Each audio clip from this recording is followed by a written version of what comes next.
Halo, assalamualaikum warahmatullahi wabarakatuh.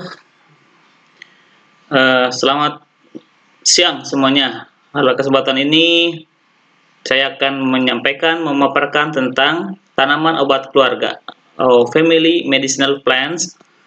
Ini khususnya mungkin buat adik-adik SD, SMP yang sedang belajar tentang tanaman obat keluarga. Kita berbagi di sini, oke? Mengenal tanaman obat keluarga, nama ilmiah, komponen aktif, dan kegunaannya.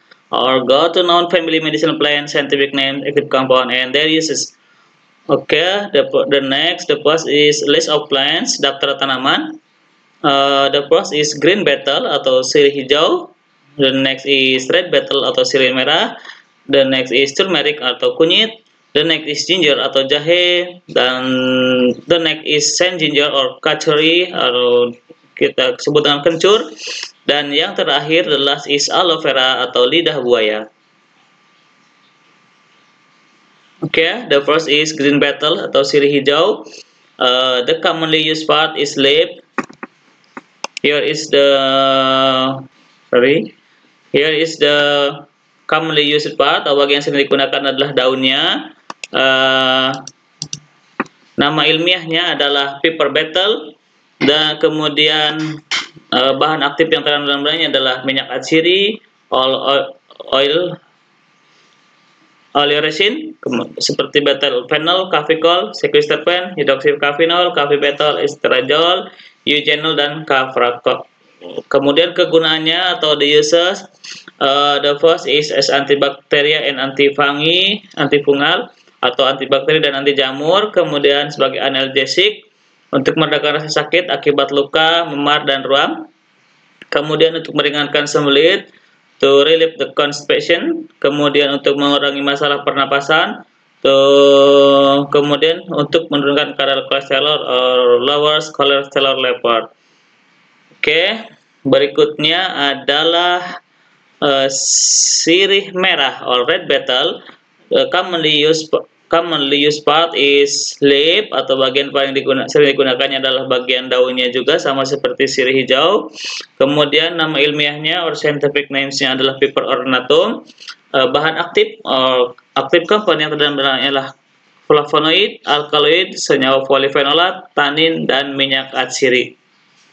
Kemudian kegunaannya or uses, yang pertama adalah mencegah infeksi bakteri, to prevent bacteria infection.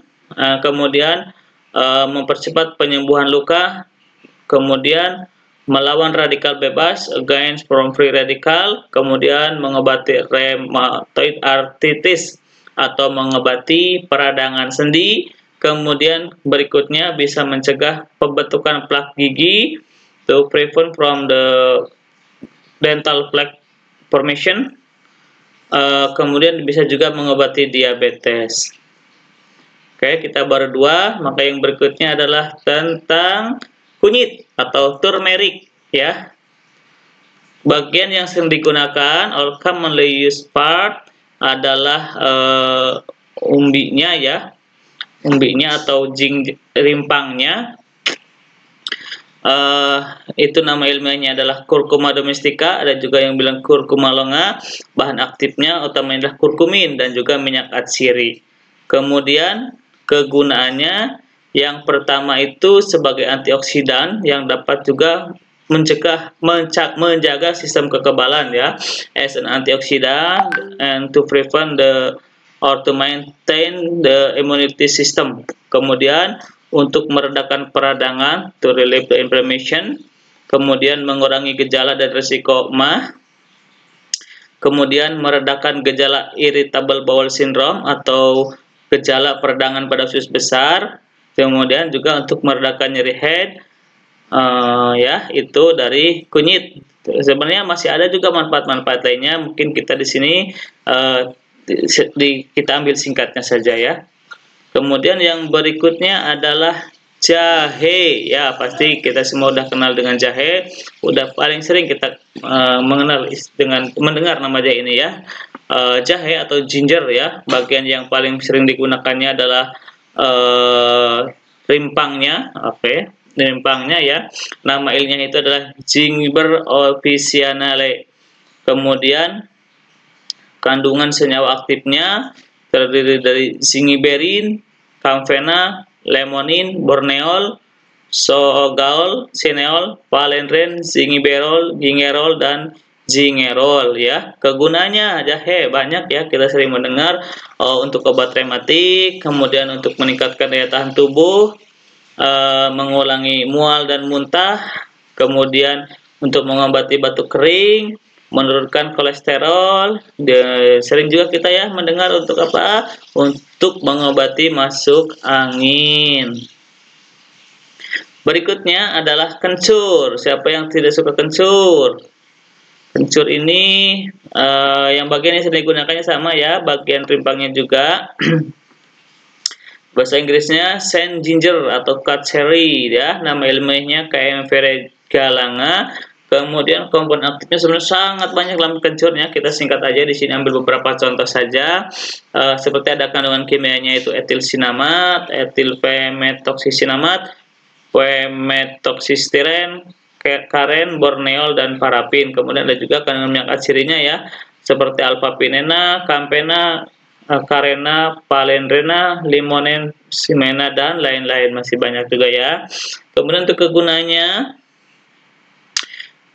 kegunaan kencur itu yang pertama untuk mengatasi batuk-batuk ya.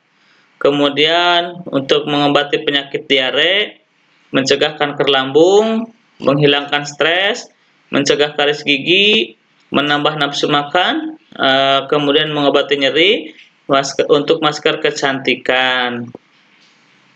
Ya, kencur ada juga ya, itu obat yang sering kita pakai itu kalau kita ada yang keseleo atau umpamanya kena luka, kena kebentur atau memar, biasanya kita olesin dengan kencur yang campur dengan beras, atau kita sebut dengan nama beras kencur. Itu biasanya ampuh sekali untuk mengobati luka memar itu ya, dan juga yang keseleo. Kemudian yang terakhir ini adalah lidah buaya. Yuk, siapa yang tidak suka lidah buaya? Lidah buaya ini sekarang suka banyak dijual ya, itunya ya, ada nata de alo yang kayak nata de koko ya, diiris kotak-kotak dibuat minuman segar ya. Oke, berikutnya adalah aloe vera ya. Aloe vera itu atau kita sering kenal dengan nama lidah buaya. Pasti adik-adik sudah sangat familiar kali dengan lidah buaya ini ya, karena pasti sudah banyak mendengar untuk menyuburkan rambut gitu kan. Nah, nama ilmiah itu aloe vera barbadensis ya. Aloe vera, ada aloe vera barbadensis, sebenarnya ada lagi spesies-spesies yang lainnya ya, ada macam-macam. Kemudian bahan aktifnya atau bahan-bahan pentingnya itu ada enzim, vitamin, asam amino, mineral, anthraquinone, dan lain-lain ya. Masih ada juga ya, seperti kandungan mineral dan lain sebagainya. Kemudian kegunaannya di sini yang pertama untuk membantu mengatasi permasalahan kulit ya, yaitu bisa untuk melembabkan kulit, kemudian memelihara kesehatan kulit, membantu menutrisi rambut ya, kemudian sebagai antioksidan dan antibakteri, kemudian untuk mengobati jerawat ya, bisa juga dikonsumsi untuk makanan sehat ya, untuk makanan sehat karena dia mengandung banyak komponen penting yang bermanfaat bagi tubuh kita. Nah, itulah adik-adik semua tentang tanaman obat ya. Mudah-mudahan bisa menambah wawasan dan pengetahuan kita semua. Oke, ini adalah rujukan yang kita ambil atau daftar pustakanya ya. Untuk bahan bacaan kita lebih lengkapnya bisa dicek di sana. Kemudian terima kasih, like, subscribe, dan share-nya akan sangat memotivasi kami untuk membantu untuk membuat video berikutnya. Terima kasih, thank you, assalamualaikum warahmatullahi wabarakatuh.